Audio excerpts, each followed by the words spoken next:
what he saw? A statue. That's right. Now, did the statue look something like this? No? Yes? Different colors. Different colors. That's right. The statue looked kind of like this, but this statue is made all of gold. But the dream that he had, his statue was not all of gold. Remember, it had different metals. You remember that? It had a head of gold, and then it had a different metal here, and a different metal here, and a different metal here. And do you remember what that represented? Those were going to be what? Different kingdoms or nations, remember?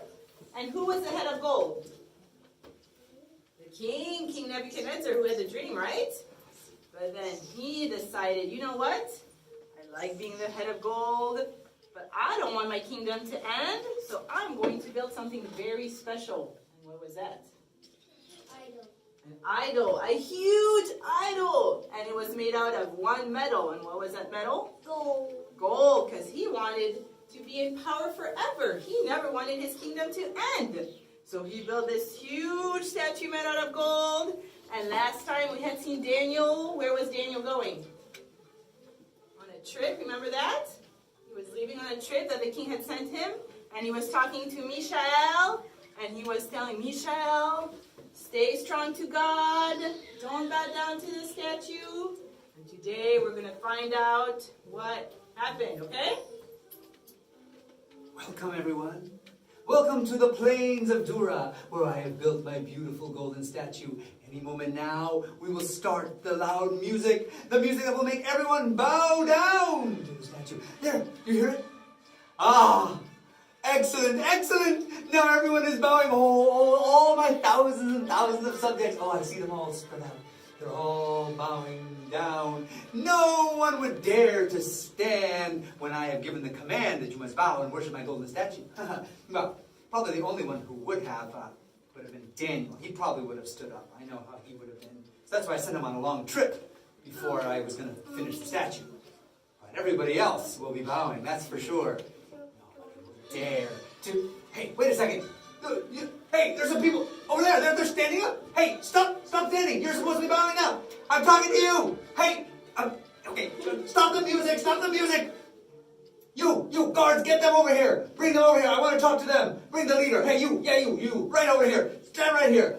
I need to talk to you. Hey, oh, you look kind of familiar. Greetings, Your Majesty. Yeah, who are you again? My name is Mishael, although you call me Meshach, and my two friends, Hananiah and Azariah. No, yes, I should have remembered. Daniel's 3 Hebrew buddies. Oh, of course you wouldn't bow, you stubborn people. Oh, okay, so you heard the music. You were supposed to bow, you didn't. I'm supposed to throw you in the fiery furnace now. So what's your excuse? What's your excuse? Music wasn't loud enough? Your Majesty, we have no excuse. We're just following what our God has said. Do not bow down to any graven images. You shall have no other gods before me. What? Your God? Your God? Listen, I am more powerful than any God out there, so you have to do what I say. Yeah, I'm going to have you thrown into the fire furnace is what's going to have to happen. You don't listen to any other God. You listen to me. Your Majesty, you may throw us into the fiery furnace, but you don't choose whether we die or not. What? God is the one who chooses. And God is powerful enough to deliver us from the fiery furnace and from your fiery anger. But even if he doesn't, we will not bow down to any graven images or worship any idols. Oh, really? Okay. Guards, heat up the furnace, make it maximum heat. And here, I'm going to tie your hands together. Get the other 2. Tie them up. Don't let them get away. We're going to make them go in there. And don't take their robes off either. Oh, I want the fire to catch them on fire super fast. I want their clothes to just go poof and burst into flames. That's right. And then we'll see what you have to say about that. All right, guards, come on. Take them in there. Throw them in the fiery furnace. Get them in there. Get them all in there. Hi, guards. How are you doing? Man, it's sure getting hot this close to the furnace. Are you guys okay? You're looking a bit sweaty. Hananiah, Azariah, remember, God loves us so much, no matter what happens. And he loves you guards too, so why don't you stay back from the furnace before you get hurt? All right, enough chit-chat. Come on. Throw them into the furnace. Here we go. 1, 2, 3. Yes, all 3 of them in there. Oh, those guards guards are... Ooh, they fainted. Oh, must have been a little too hot for that. Oh, they didn't just faint, they kind of caught on fire. Ooh. Well, you know, if the guards died and they were outside the furnace, then certainly no one could survive inside the furnace. Yes, certainly anyone who's been thrown into that fiery furnace will certainly be alive and walking around. What's going on in there? One, two... You guys, how many people did I have thrown into the fiery furnace? Was it three? Because I'm seeing four. There's four in there, and the fourth one, he's so bright. He's shiny, and he looks so different.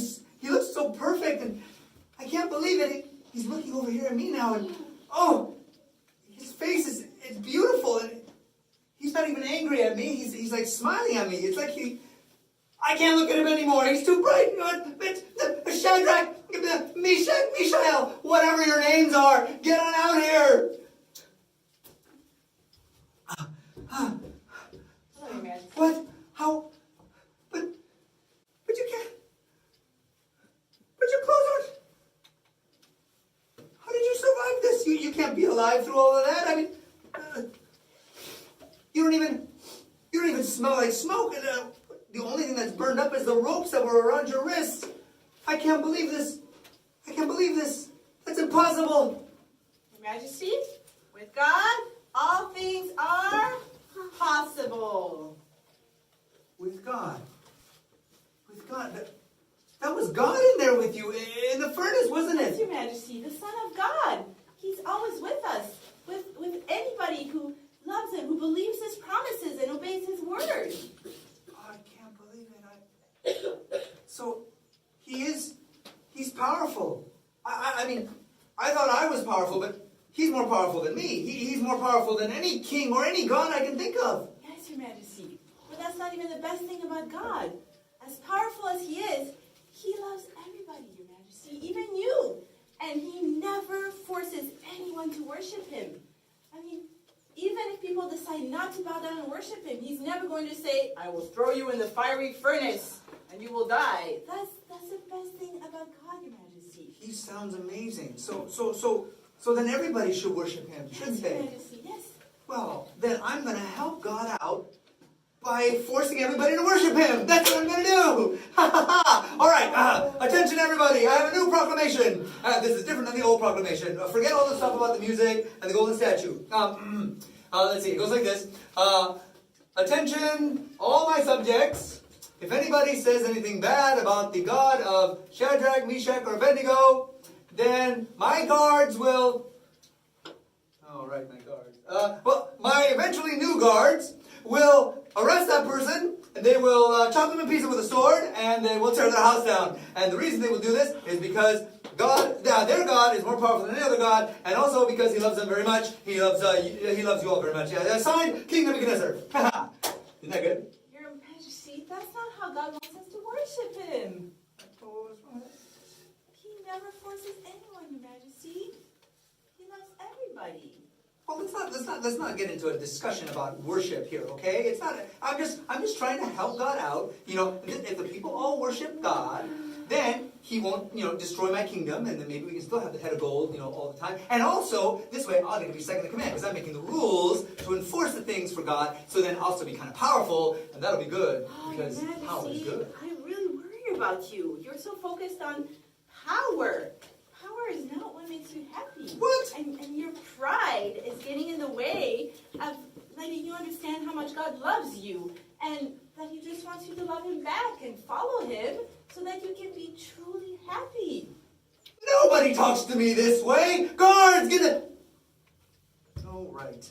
Guards, I'm dead. And anyways, you wouldn't burn in the fire. All right, fine, listen, it sounds like you probably have some wise things to teach me, so... Why don't I have you stick around the court? You and your two buddies, I'm going to promote you, to positions of power. Then you get to see how fun it is, how nice it is to be powerful, to rule over other people. It'll be great. You're really going to love it. We'll get you some new badges, and I think I even have some new scepters I haven't been using. I'd be glad to loan you them. Man, he just doesn't get it, does he? I hope, I pray that eventually he will understand how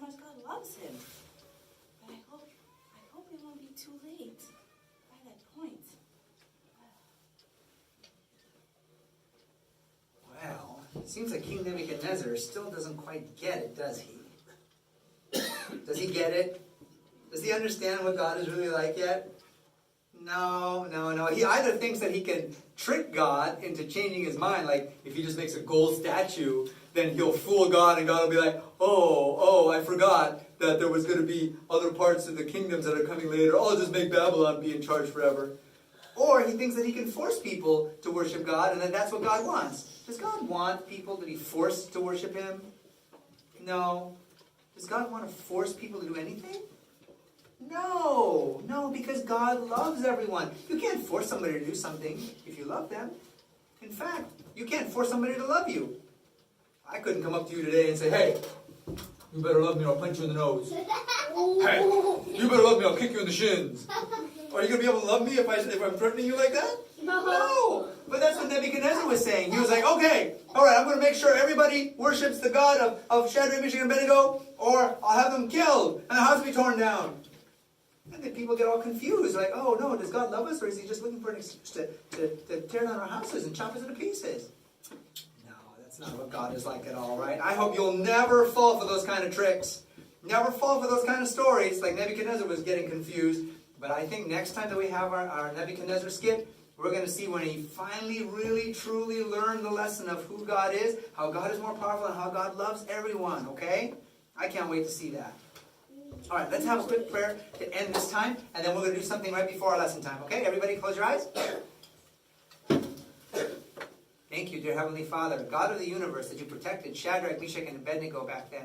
Thank you that you can protect from fire, you can protect from lions, you can protect from cobras, that you can protect, and that you love us so much, and that you are powerful enough to do all that. Help us to not get fooled like Nebuchadnezzar did, think that you're out to get us, or that you're forcing us to love you.